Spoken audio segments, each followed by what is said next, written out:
조선시대에 검열의 단초를 제공했던 책들은 대부분 중국에서 수입된 경우가 많았었죠. 그 책들은 어떤 경로를 통해 조선으로 들어왔던 걸까요? 중국으로 떠났던 외교사절, 연행에 대해서 알아보고 이덕무라는 조선시대 문인의 사례를 통해 어떻게 책이 유통이 되었는지를 자세히 알아보도록 하겠습니다.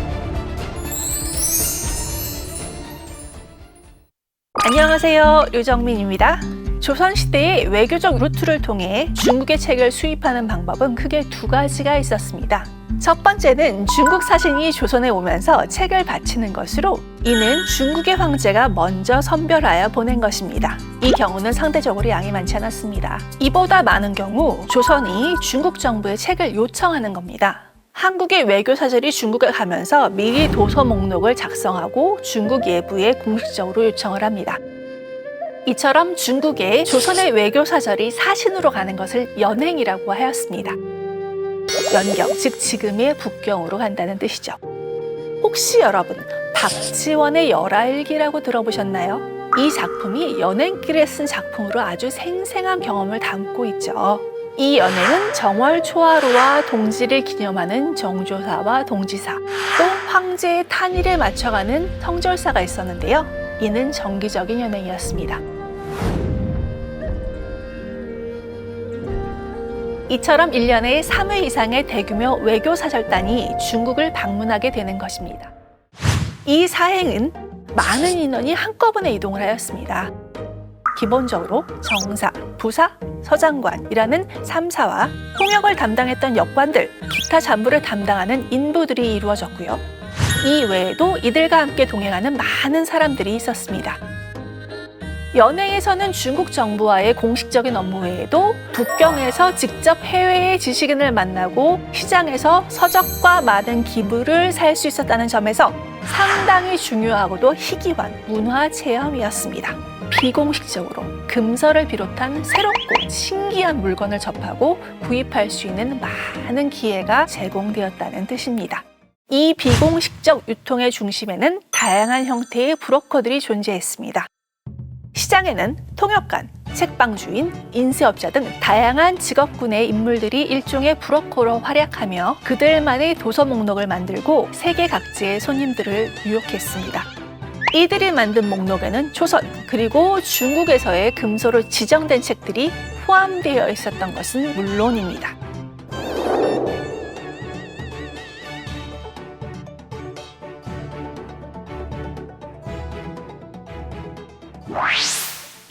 박지원 이전에도 물론 많은 사람들이 연행을 다녀왔습니다. 오늘은 이덕무라는 인물을 소개해 드리겠습니다. 사실 이 이덕무는 참으로 흥미로운 사람입니다. 조선 최고의 독서가로 알려져 책벌레로 많이 불려지는데요. 양반가이기는 하지만 신분적으로는 서울로 태어나서 정치적인 출세에는 명확한 한계가 있었습니다. 그런데 한편으로는 정치에서 한 걸음 물러나 독서와 문학 창작에 집중할 수 있었고 어지러운 정치적 당파 밖에서 탄탄한 문화적 네트워크를 형성할 수 있었죠.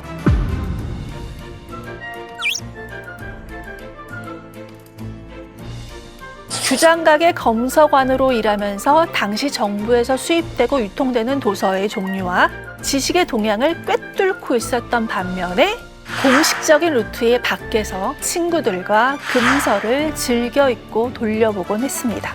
이렇게 공적인 영역과 사적인 영역, 엘리트와 비엘리트 문화, 그 정 가운데에 있었던 사람이라고 해석할 수 있겠습니다. 대척적인 위치에 있는 상이한 영역들의 사이에 위치하면서 스스로 중간자로서 역할을 했던 것이죠.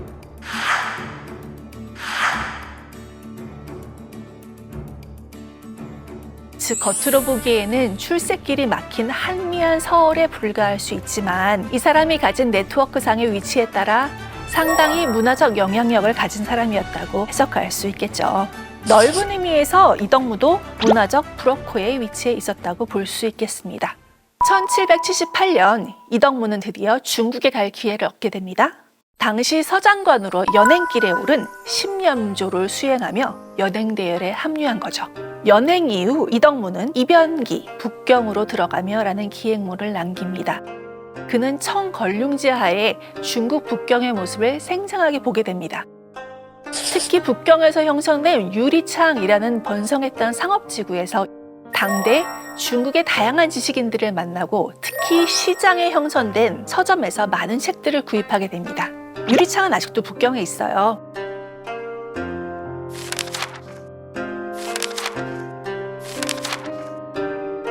유리창이 발전했던 청대 걸륭제 시기에는 대략 100여 채의 서점이 있었다고 합니다. 중국이 세상에서 가장 부유한 나라가 되어 동서양의 관광객과 지식인을 불러 모으고 중국의 유산을 전시해 놓은 그런 때였죠. 당대 유리창은 동아시아의 지적 메카였다고도 할 수 있겠습니다. 책의 유통의 관점에서 이병기를 읽으면 두 가지 흥미로운 점을 발견할 수 있습니다. 첫 번째는 당시 중국에서도 광범위한 검열이 시행되고 있었으나 금서들은 시장에서 버젓이 유통되고 있었다. 이덕무가 시장을 거닐다가 정부에서 벽에 붙인 황제의 칙령을 발견하게 됩니다. 정겨 및 고연무 등의 책을 엄격하게 금지하니 이들의 책과 저본이 된 목판들을 모두 없애고 금서를 소유한 자들까지 모두 처벌한다는 내용이었죠. 그러나 이덕무가 유리창 서점을 구경하다 보니 금서들을 버젓이 대중에게 유통하고 있었다는 것을 발견하고 큰 충격을 받습니다. 이덕무는 중국의 금서 목록과 처벌 현황에 관해서 서점의 주인들에게 상세한 설명을 듣게 됩니다. 당시 금서로 지정된 책은 약 300종에 달하는데 사실 많은 책들이 유리창 서점가에서 구할 수 있다는 것입니다.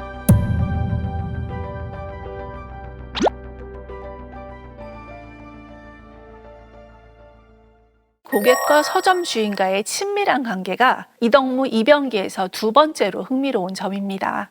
이덕무는 특히 오류거라는 서점의 도생이라는 주인과 돈독한 관계를 형성하죠. 그를 통해 중국에서 가장 최신 출판되는 책들의 정보를 수입하고 구입할 수 있게 됩니다. 당시 중국의 가장 선진적인 인쇄술은 양쯔강 이남의 절강 지역에서 발달하였고요. 그곳에서 출간된 책은 우다를 타고 북경으로 도착하여 유리창 서사를 통해 각지로 퍼져나갔죠. 이덕무는 서점 주인과의 개인적인 관계를 통해 신간서적의 출간과 유통 상황을 정확하게 파악하고 있습니다. 책을 운반하는 배는 강남 지역을 출발하여 지금 통주 장가에 있다오. 내일이면 여기 서점으로 책들이 들어올 겁니다. 4,000권 정도는 될 거예요. 나는 이 소식을 듣고 신간을 담은 책 목록을 빌려 내 방으로 돌아왔다. 목록에 있는 진귀한 책들은 내가 평생 찾아 헤맨 것들이었다. 과연 절강 지역은 세상의 모든 책을 만들어내는 곳이라는 것을 알겠다.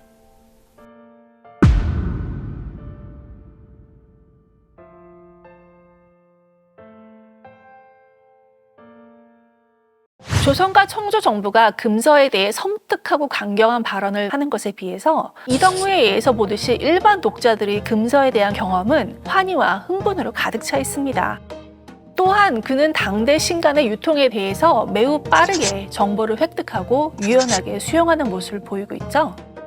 정부 규제 이면에서 활발하게 이루어지고 있는 이러한 정보의 흐름과 물질의 유통에는 비공식적 플레이어들의 사적이고도 비공식적 친분이라는 관계망이 결정적인 조건이 되고 있었습니다. 이렇게 유리창에서 유연한 네트워크망을 타고 조선으로 들어온 책들은 다시 다양한 매체의 형태로 다수의 중간자를 거쳐 독자의 손에 닿게 되었다고 해석할 수 있겠습니다. 정확히 계량할 수 없고 주류라고 역사의 전면에 내세울 수는 없겠지만요. 이 비공식적 브로커들은 독자의 취향을 이해하는 데에서 그리고 검열이라고 하는 문학사의 커다란 사건에서 실제로 중요한 열쇠를 쥐고 있다라고 말해도 큰 과장은 아닐 것입니다.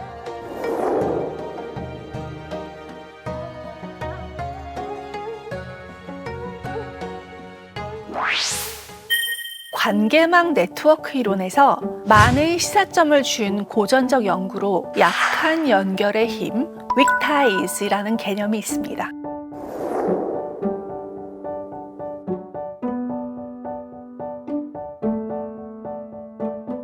마크 그라노베터는 정보와 힘이 집약되어 있는 조밀한 집단의 내부보다 그 집단들을 이어주는 고리, 그 정보의 흐름을 이어주는 브로커의 중요성을 역설한 적이 있는데요. 역사적으로 텍스트의 지형도를 면밀히 살펴보면 이 약한 연결고리들의 활약이 잘 드러납니다. 표면적으로 강하고 주류라고 보이는 집단의 이면에서 실제 정보의 유통과 미래 성장의 동력은 브로커로 표현한 플레이어들이 담당하고 있음을 확인할 수 있는 것이죠. 흥미롭지 않습니까? 책회라고 불리우는 책장수들, 통역관, 서점 주인들은 사회적으로 한미한 위치에 있었고 인쇄의 역사에서도 전면에 등장하지 않는 요소들이었지만요. 정보의 흐름에서 브로커의 위치에서 활약하면서 매우 급진적이고 활발한 정보 전달의 역할을 하고 있었음을 확인할 수 있었습니다. 검열이라는 키워드를 통해서 고전 텍스트와 여러 행위자들의 다양한 위치와 역할에 대해 해석해 보았습니다. 경청해 주셔서 감사합니다.